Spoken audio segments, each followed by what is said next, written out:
오늘 요한이 전하는 복음 41번째 시간, 그리고 오늘이 요한복음 마지막 시간이 되겠습니다. 그동안 한 대략 41번 주면은 1년 가까운 시간을 요한복음하고 같이 시간을 보냈고요. 중간에 좀 스킵되어졌던 부분들은 사실 작년에 부활주일 전후로 해서 제가 좀 설교를 많이 했고요. 그리고 앞으로 또 제가 시리즈 설교를 몇 번 할 텐데 그때 해당되는 본문이어서 또 우리 부활주일 이후에 전후로 해서 이렇게 요한이 전하는 복음을 마치는 것이 마땅하겠다 이런 생각이 들고 또 그렇게 시간이 왔습니다. 그래서 오늘 마지막 시간이어서 이제 마지막이라는 얘기만 자꾸 나오면 이상한데 요한복음 마지막 시간을 통해서 요한복음을 통해서 우리에게 어떤 은혜를 주셨는가, 그리고 그 요한복음 안에 하나님께서 부르신 교회에 특별하게 말씀하시는 것은 무엇이었는가, 그리고 마지막 어떻게 보면 결론과도 같은 시간들 속에서 우리가 무엇을 고백할 수 있는가, 오늘 본문의 말씀을 통해서 함께 말씀을 나누고자 합니다. 지난주가 부활주일이었죠. 부활절 감사 예배를 드렸습니다.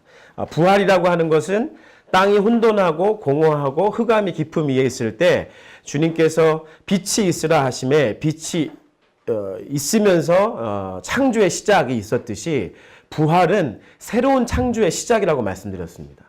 하나님께서 세상을 창조하시고 특별히 인간이 죄를 지을 때 여성이 죄를 먼저 지었다고 말씀드렸죠. 그래서 여성이 죄를 지음으로 말미암아서 이 땅 가운데 어두움의 역사, 다시 한번 또 다른 흑암이 깊음 위에 있는 그러한 세상이 되었을 때 부활을 통해서 빛 대신 예수 그리스도께서 이 땅 가운데 새로운 빛을 비춰주셨다. 그리고 새로운 창조를 시작하셨다. 그래서 주님의 부활 사건의 첫 증인이 여인이다라고 하는 말씀을 드렸죠. 그래서 그 여인, 특별히 그 여인 누구였습니까? 마리아였죠. 마리아. 마리아의 이름의 뜻은 뭐라고 그랬어요? 마라라고 하는, 마라의 쓴물에 그 마라라고 하는 단어와 어원 같다고 그랬죠. 그래서 마리아라고 하는 인생은 쓴 인생이다. 쓴 인생이고 괴로움이다. 그래서 나오미가, 룻기에 있는 나오미가 기쁨이요 희락인데 그가 내 이름을 더 이상 나오미라고 부르지 마라. 나는 마라다 마라. 마리아다 마리아. 내 인생이 너무 쓰고 내 인생이 너무 괴롭다라고 했던 것이죠. 주님께서 새로운 부활을 통해서 새로운 창조로 이 땅 가운데 이 시대에 마리아와 같은 인생을 살아가는 사람들에게 나옴이라고 우리에게 덧입혀 주시는 창조의 시작인 것입니다. 할렐루야. 그래서 여러분들은 이제 마리아가 아니라 나옴이에요. 나옴이. 인사하겠습니다. 우리는 나옴입니다. 시작. 네. 그래서 이 마리아는 교회를 나타내죠. 교회. 그래서 교회가 헬라어 그리스 단어로 모든 명사는 성이 있는데 교회는 무슨 성이라고 했어요? 여성이다. 그래서 교회라고 하는 단어는 예수 그리스도의 신부, 이 땅의 마리아, 그 마리아가 나오미가 되는 그런 역사. 그래서 교회는 그리스도의 신부이다라고 말씀드렸습니다. 그래서 저와 여러분을 주님께서 부활의 생명으로 새롭게 창조하시는 것입니다. 그 창조 가운데 저와 여러분이 부활의 신앙으로 그 믿음으로 살아가시는 저와 여러분 되시기를 예수 그리스도를 다시 한번 축복합니다. 오늘 요한복음 마지막 시간 요한복음을 한번 정리해 보고자 합니다. 요한복음에 주요하게 등장하는 인물들이 있었어요. 빠지지 않고 등장하는 인물, 당연히 예수님. 그 예수님을 따르고 있는 제자들이 있었죠. 그리고 항상 출연하고 있는, 즉 간접적으로 출연하고 있는 사람들이 항상 있었어요. 누구였냐면 유대인들입니다. 유대인. 당시 유대인들, 바리새인, 종교 지도자들, 이런 모든 사람들은 오늘날의 인본주의자들을 뜻합니다. 철저하게 인본주의적 신앙으로 살아가는 사람들을 이야기하는 거예요. 그래서 예수님은 예수님과 예수님을 따르는 제자들, 그 제자들 사이에서 갈등을 일으키거나 그 당시의 시대적 상황 속에서 잘못된 믿음을 꼬집고 그 잘못된 믿음을 향하여 어떤 때는 예수님께서 마치 그 세대를 향하여 반항하듯이 그 유대인과 바리새인, 종교 지도자들, 그 당시에 있는 그들이 가지고 있는 인본주의 신앙을 대적하시면서 주님께서 친히 하나님 나라를 선포하시는 일들이 바로 요한복음에 있었습니다. 그래서 주요하는 등장인물이 그랬고요. 이 등장인물과 함께 있었던 배경들을 한번 볼게요. 배경. 당연히 이스라엘 하면 예루살렘이죠. 이 예루살렘은 수도예요. 수도. 서울이에요. 서울. 그래서 정치 지도자, 종교 지도자 다 몰려 있는 것이죠. 그래서 예수님이 항상 예루살렘에 가시면 항상 논쟁이 붙고 항상 싸움이 붙었어요. 그래서 당시에 꼭 그때 있었던 사건들의 마무리를 기억해보면 그들이 어떻게 하면 예수님을 죽일까 서로 의논했다라고 하는 장소가 예루살렘입니다. 예루살렘. 근데 예수님의 배경은 활약했던 배경은 예루살렘만 국한되어 있지 않고 어디가 주요 배경이 어디였죠? 네, 갈릴리예요. 갈릴리. 예루살렘에서부터 북쪽으로 좀 올라가 요단강을 따라 쭉 올라가면 요단강이 발원되는 곳이 바로 갈릴리 바다. 사실 호수죠. 근데 크다고 해서 바다라고 부르는 거죠. 그 갈릴리 바다에서 인근에 있는 나사렛이라고 하는 동네에서 예수님께서 생활하셨고 갈릴리를 주변으로 해서 예수님께서 친히 사역을 하셨습니다. 그래서 갈릴리 주변에는 항상 촌동네에 있는 시골 사람들, 배운 것 없는 사람들, 베드로와 같은 어부들 이런 사람들이 주로 갈릴리 주변에서 생계를 유지하며 살았던 사람들인데 이들을 향해서 주님께서 천국 복음을 전파하시고 그들에게 하나님 나라를 가르쳐 주셨습니다. 상대적으로 예루살렘에 있었던 인본주의 종교 지도자들보다 갈릴리에 있었던 때로는 무식하고 저렇게 울고 삶이 힘겨워서 울고 그래도 그들이 위로를 받고 하나님 나라를 복음을 받아들인 사람이 바로 갈릴리 주변이었어요. 그래서 갈릴리 주변에서 주님은 제자들을 다 부르셨고요. 갈릴리에서 하나님 천국의 어떤 놀라운 기적들이 일어나게 했고요. 그러나 이제 그 명절을 따라서 예루살렘에 내려오시면 항상 논쟁이 붙었고요. 다시 주님께서 예루살렘을 떠나셔서 갈릴리로 올라가시고 또 그 중간에 있는 사마리아 땅 또 중간에 있는 요단강 이쪽 저쪽에서 주님이 이방인들을 향해서 유대인들이 아니었던 이방인들을 향해서 그들을 위로하시고 하나님 나라를 전하셨던 그런 일들이 지리적으로 이렇게 놓여져 있었습니다. 여러분 조금 관심 있다면 한번 이걸 위치적으로 한번 보신다면 이해가 더 잘 될 거예요. 요한복음에서 이러한 등장인물과 장소의 배경 속에서 주님께서 주셨던 주요한 메시지가 있습니다. 그것은 뭐냐면 빛과 어둠이에요.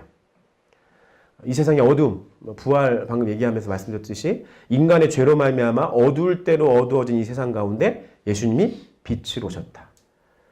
그래서 창조의 첫날 시작이 빛이 있으라 하시면 빛이 있었듯이 예수 그리스도께서 이 땅 가운데 빛으로 오신 거예요. 그게 요한복음 1장에서부터 시작되는 천국 복음의 시작입니다.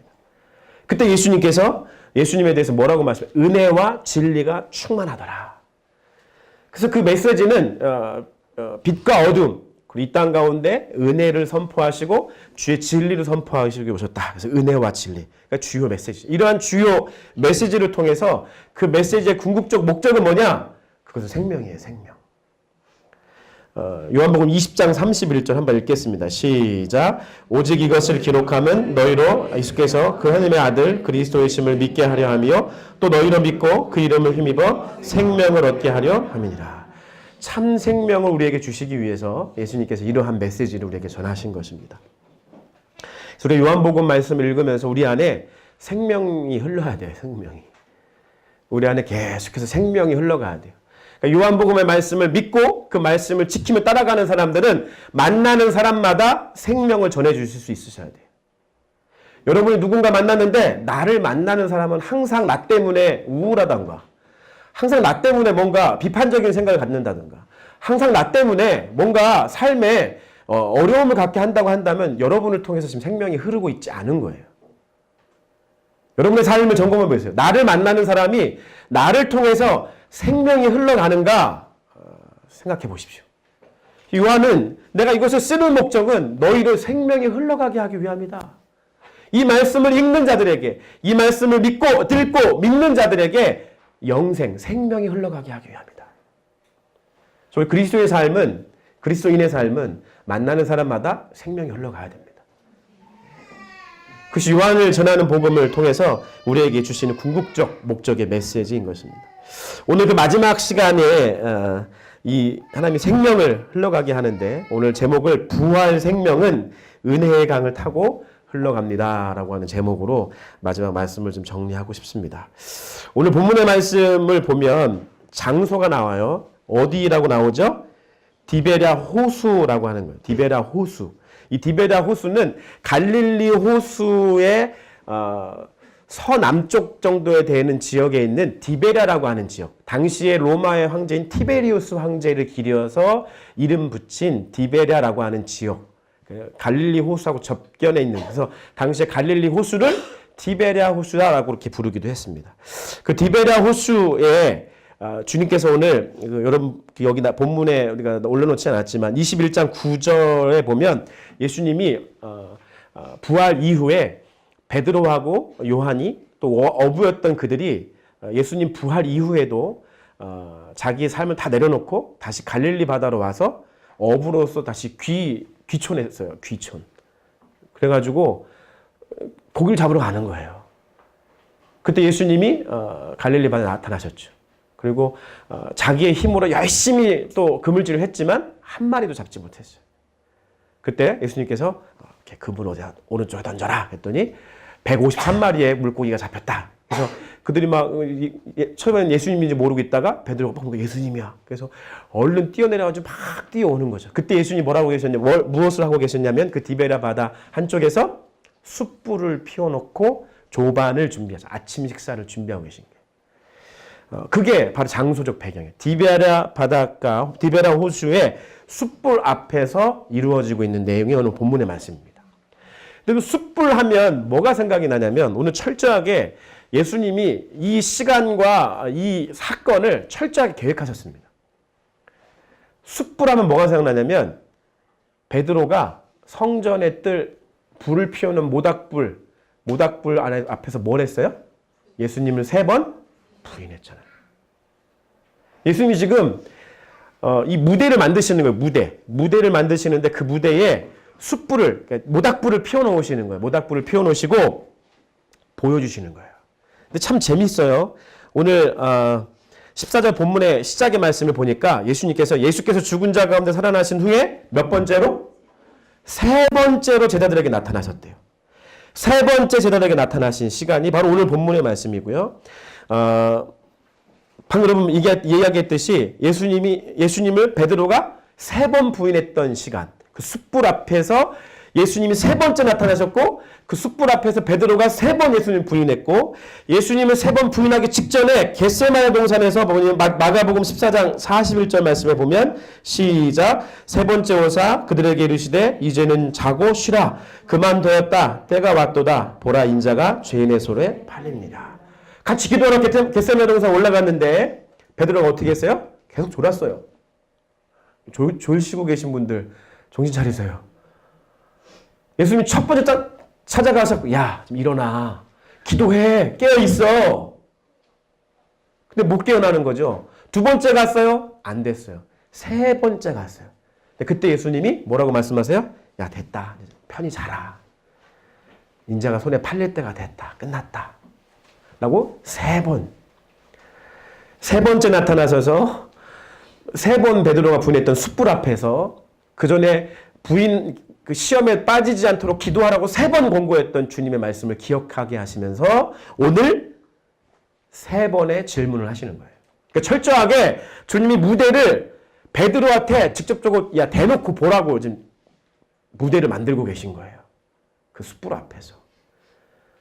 3번이라고 하는 이 숫자를 거듭해서 계속해서 강조하면서 베드로에게 집요하게 보이시는 거예요. 네가 나를 사랑하냐? 네가 나를 사랑하냐? 네가 나를 사랑하냐? 물어보시는 거죠. 거기서 이제 오늘 여기 16절을 제가 똑같은 말씀을 잘못 올려놔가지고 죄송한데 보면 이제 네가 나를 사랑하느냐라고 물어봤을 때 베드로가 대답한 후에 예수님이 내 양을 먹이라, 내 양을 치라, 내 양을 먹이라 이런 말씀을 하시죠. 그러면서 사역적으로 이것을 많이 바라보게 됩니다. 그래서 어떤 목사님이 농담 반 진담 반으로 양은 먹이게만 하면 안 되고 쳐야 된다. 채찍질을 가하면서 양을 쳐야 양이 똑바로 간다. 이런 얘기도 하시죠. 근데 저는 오늘 이 본문의 말씀을 사역적인 차원으로 좀 바라보기에 앞서 주님이 궁극적으로 요한복음에 있는 전체적인 말씀을 어떻게 이끌어 가시는가의 눈을 가지고 좀 접근하고 싶습니다. 요한의 아들 시모나라고 예수님 부르셨습니다. 예수님이 베드로로 너무 익숙하지만 사실 베드로의 이름은 베드로가 아니라 뭐냐면 시몬이었어요. 시몬. 시몬인 베드로에게 예수님이 직접 이름을 지어주신 거예요. 피터라고, 베드로라고, 반석이라고. 그럼 시몬이라고 하는 이름은 자연적 이름이죠. 주어지니까 부모에 의해서 인위적으로 인간이 부여한 이름이에요. 베드로는 사역적 이름이에요. 그러니까 저로 따지면 주님이 저한테 나타나셔 갖고 이야기하시기를 홍 목사야 라고 부르지 않으시고 정표야 라고 부르셨다는 거예요. 야, 홍 목사야, 너 사역 이렇게 해야 돼 라고 하지 않으시고, 야, 정표야, 너 나 사랑하니? 주님이 의도를 가지시고 물어보시는 거예요. 여러분에게 우리는 사역적 이름, 내가 지금 뭔가 내 정체성이 하나님 나라를 위해서 뭔가 하고 있는 사역적 이름으로 접근하지 않으시고, 예수님이 어떻게 보면 친근감 있게 자연적 이름으로 접근하시는 거예요. 그러면서 베드로야라고 부르지 않으시고 시모나라고 부르시고, 시모나. 근데 시몬이라고 하는 이름은요, 헬라식 이름이고요. 시몬이라고 하는 이름은 구약 성경의 히브리어식 이름은 뭐냐면 시므온이에요. 시므온. 12지파, 야곱의 12아들 중에서 레위 다음으로 있는 시므온이라고 하는 이름을, 시므온 지파의 그 시므온 이름이 히브리식 이름이고요. 헬라식 이름이 시몬이에요. 시몬. 재밌는 것은 오늘 주님 얼마큼 철저하신 여러분 한번 확인해 보십시다. 창세기 49장 5절 7절을 먼저 읽어볼게요. 창세기 49장 5절 7절 시작. 시므온과 레위는 형제요 그들의 칼은 폭력의 도구로다. 그 노여움이 혹독하니 저주를 받을 것이요 분기가 맹렬하니 저주를 받을 것이라. 내가 그들을 야곱 중에서 나누며 이스라엘 중에서 흩으리로다. 아멘. 시므온이라고 하는 사람이 죄를 졌죠. 그래서 야곱이 49장, 창세기 49장에 축복해줘. 마지막 인생의 죽음을 앞두고 자녀들을 불러놓고 축복하는 장면이에요. 그 축복하는 장면 속에서 시므온을 향해서 뭐라고 축복했냐면, 야, 너는 그전에 이제 시므온과 레위가 사륙을 했던, 그러니까 뭐 여차저차해서 막 그 자기 동생, 여동생을 내게 나쁜 짓을 했던 사람들을 아주 다 죽였던, 사륙했던 사람이에요. 그때 그 시므온을 향해서 인생의 말년에 야곱이 축복하기를, 이 축복이라고 할 수 있을까요? 이스라엘 중에서 너를 흩어버리겠다. 너를 흩어버리겠다라고 얘기하는 것이 시므온에게 준 축복이에요. 그런데 예수님이 마태복음 26장 31절부터 32절 말씀 한번 읽어볼까요? 자, 그때 예수께서 제자들에게 이르시되 오늘 밤에 너희가 다 나를 버리리라. 기록된 바 내가 목자를 치리니 양의 떼가 흩어지리라 하였느니라. 그러나 내가 살아난 후에 너희보다 먼저 갈릴리로 가리라. 지금 야곱의 예언적 축복 속에서 시므온 지파를 향해서 내가 너희를 다 흩어버릴 거야. 시므온 다 흩어버릴 거야 라고 얘기했죠.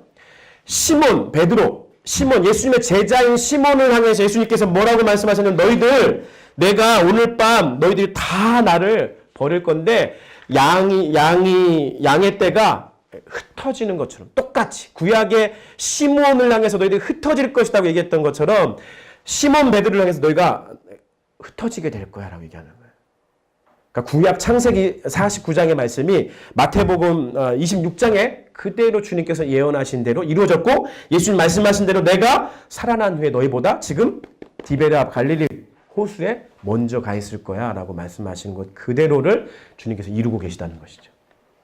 시몬, 시므온 둘 다 뭐냐면 흩어지는, 도망가는. 그럼 시몬은 누굴 얘기하냐면 저와 여러분을 얘기하는 거예요. 나를 얘기하는 거야. 나. 여러분 나. 너 아니고 나라고요. 나.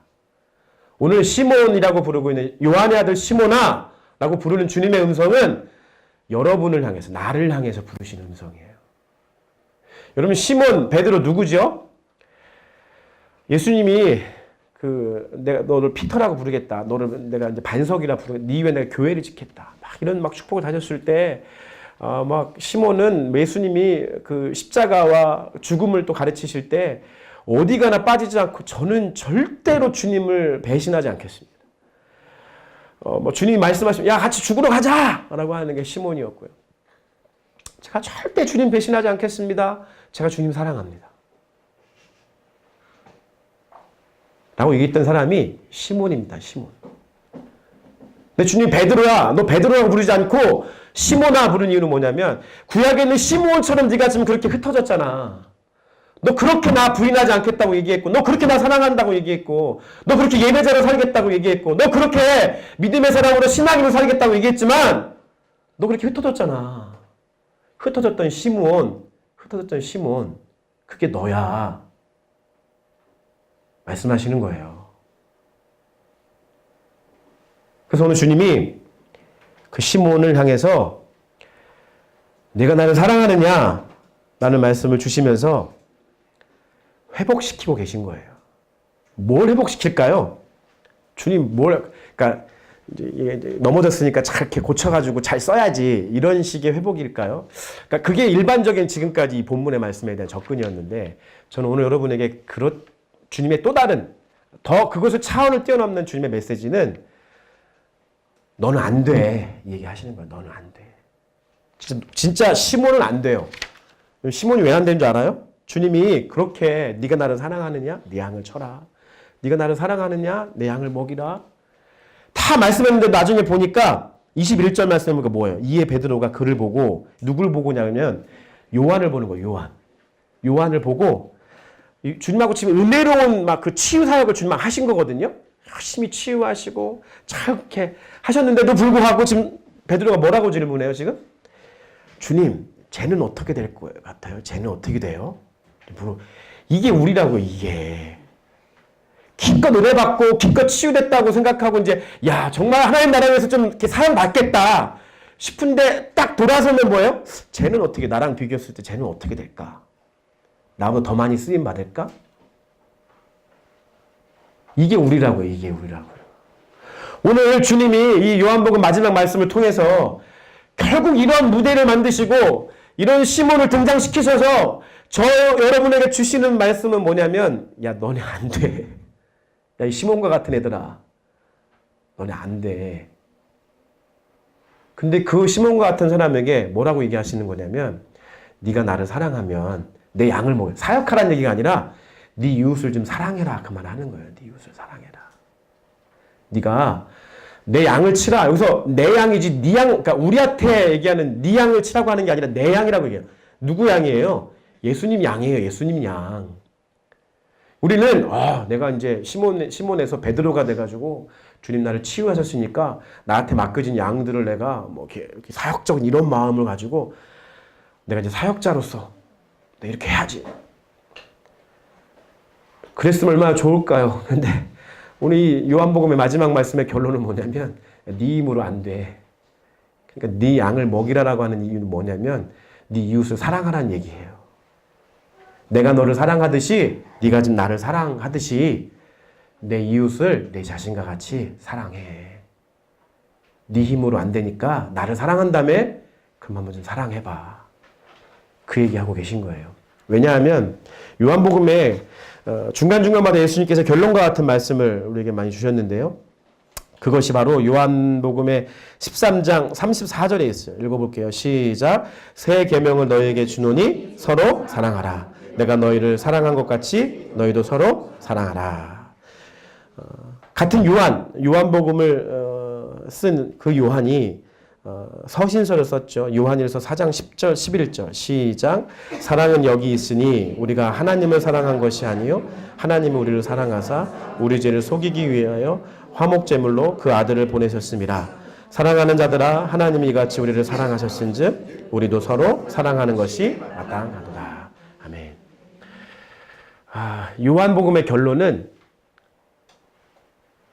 우리 힘으로 할 수 있는 게 없다. 이겁니다. 내 힘으로 할 수 있는 게 없다. 야 시몬, 내가 너 베드로라고 너의 정체성을 바꿔줬는데 결국 우리는 시몬과 같은 이 삶을 우리의 힘으로는 베드로의 삶을 살 수 없다. 결국 우리는 시몬이다. 결국 시몬의 모습으로 지금까지 우리는 그 모습 그대로 살고 있다. 다시 얘기하지만 이거 다른 사람 얘기 아니에요. 누구 얘기예요? 내 얘기예요, 내 얘기. 자꾸 이 말씀을 보면서 누구를 생각하지 마세요. 제발 부탁인데. 하긴 그 모습도 맞아요. 자기 모습을 받으면 자꾸 요한 보면서 쟤는 어떻게 되지? 뭐 이런 게 다 우리 모습이거든요. 끊임없이. 근데 정신 차려야 돼요. 그래서 요한복음의 결론은 뭐냐면 내 힘으로 될 수 없다. 아무것도 안 된다. 베드로를 봐라. 사랑하는 아들아, 정표야, 베드로를 봐라. 이게 너다. 안 돼. 되지를 않는 거야. 그래서 결론이 뭐예요? 주님 안에 있어야 된다. 그거밖에 없다는 얘기 하는 거예요.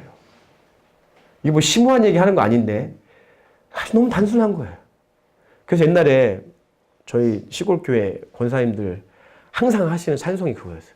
지금까지 지내온 무반주로 같은 멜로디로 찬송가에 있는 모든 곡을 이 멜로디로 소화하시잖아요. 다 똑같은 멜로디로.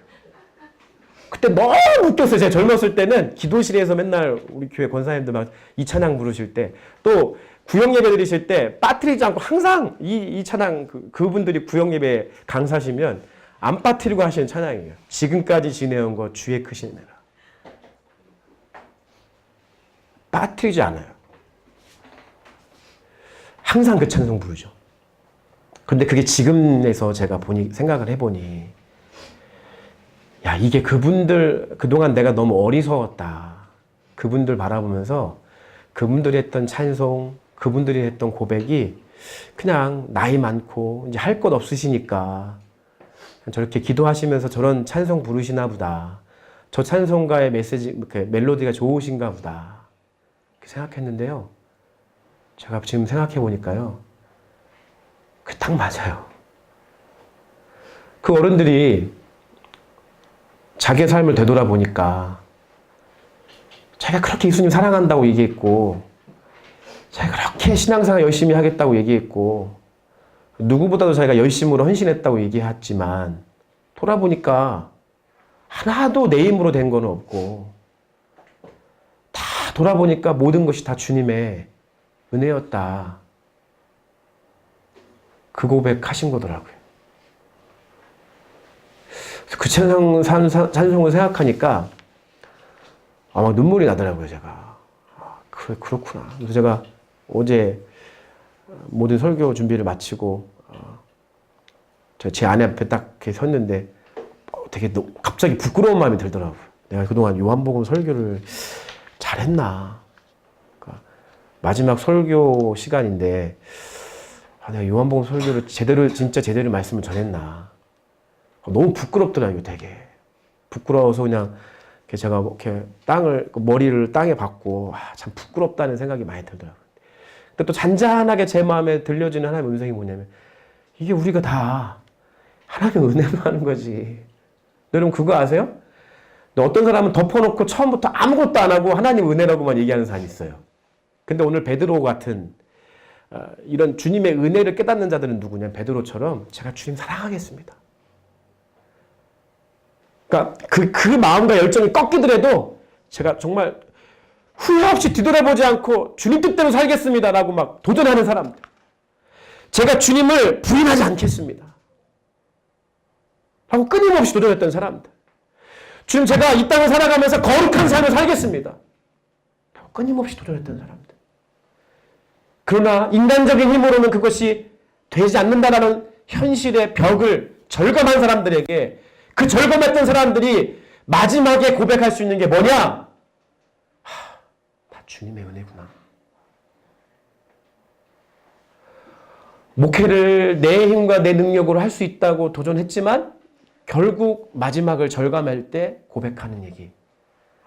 목회는 정말 하나님 은혜로 하는 거구나.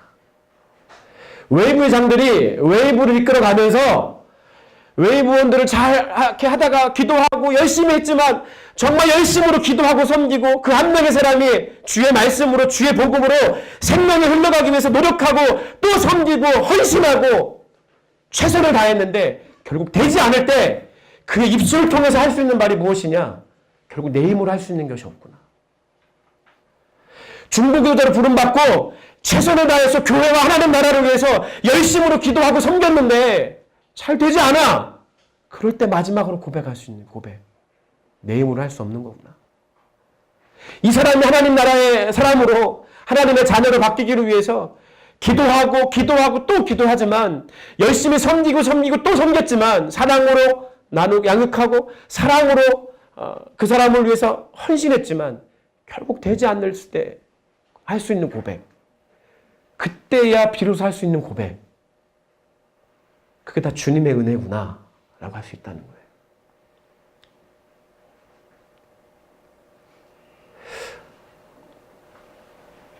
오늘 우리가 베드로와 같이 삶에 그런 진한 노력의 자국이 있을 때, 그러나 그 인간적 노력이지나 할지라도 그 인간적 노력도 해보지도 않았으면 하나님의 은혜를 모르는 거예요. 그런 인간적 노력을 최선을 다해서 해보지 않았으면 일단 하나님 은혜를 얘기할 수 없어. 자기의 삶을 걸고 베드로 전 진심이었다고 생각해요. 그가 복음서 말씀에 기록되어 있는 모든 그의 고백과 그의 마음은 전 진심이었던 것 같아요. 저는 베드로 보면서 저 같아요. 저 진짜. 다 진심이에요. 제가 주님 절대 부인하지 않을 거예요. 제가 최선을 다해서 주님 사랑하고 따를 거예요. 했던 이 고백 다 진심이에요. 그리고 베드로는 아마 저와 여러분의 그 삶으로 보여줬던 것 훨씬 이상으로 최선을 다해서 주님 따랐어요. 다른 12제자들은 학자들이 연구해보면 당시 시대적 배경을 따져보면 결혼하지 않았으니까 아마 당시에 다른 제자들은 10대 후반이나 20대 초반으로 보여져요. 베드로는 성경이 명확히 베드로는 결혼을 했다라고 나오거든요. 그럼 다른 제자들보다도 나이가 훨씬 더 많은 사람이에요. 그 부양해야 할 가족이 있다고요. 베드로가 실제적으로 보였던 헌신은 다른 사람 같지가 않아요. 다 내려놓고 진짜 주님 따랐어요. 그가 수제자다라고 불릴만 해요. 다 내려놓고 따랐거든요. 그런 베드로도 결국 마지막 인간의 노력에 현실의 벽에 부딪힙니다. 그리고 그 베드로가 고백합니다. 지금까지 다 지내왔던 것은 내가 했던 그 어떤 것 때문이 아니라 다 주님의 은혜구나 라고 고백하게 되는 것입니다. 그래서 예수님이 예언하시잖아요. 베드로한테 얘기하잖아요. 야, 너가 젊었을 때는 네 마음대로 다녔지. 지금까지는 네가 하고 싶은 대로 네 마음에 결정되는 대로 열심히 살았지. 맞아. 네 마음대로 했어. 근데 늙어서는, 나이 들어서는 결국 네가 그 은혜를 깨닫는 베드로는, 시몬에서 그 은혜를 깨닫는 베드로는 결국 자기가 원하는 대로가 아니라 자기 스스로가 원하지 않는 그곳에서 죽음을 맞이하게 될 것이다 라고 이야기하는 것이죠. 실제 베드로는 띠띠우고 다리가 벌려져서 십자가를 거꾸로 매달려서 이제 네로 황제 시대의 박해 시대 때 순교하게 되죠. 그때 이제 요즘 유명한 영화 중에 하나, 코바디스라고 하는 영화가 하나 있는데, 이제 나중에 기회가 되신다면 보신다면, 이제 베드로가 정말 마지막 인생에 그 은혜를 깨달은 베드로가 결국에는 예수님의 그 은혜 앞에 내가 예수님처럼 십자가에 바르게 매달려 죽을 수 없다. 내가 그 은혜를 감당할 수 없다 해서 십자가에 거꾸로 매달려 순교하죠. 그래서 진짜 시몬이 베드로 되는 일이 되게 됩니다. 여기 아직 혈기왕성한 시몬으로 살아가시는 저와 여러분 계실지 모르겠습니다. 젊어서는 너가 원하는 대로 마음대로 살았지. 지금 살고 있네.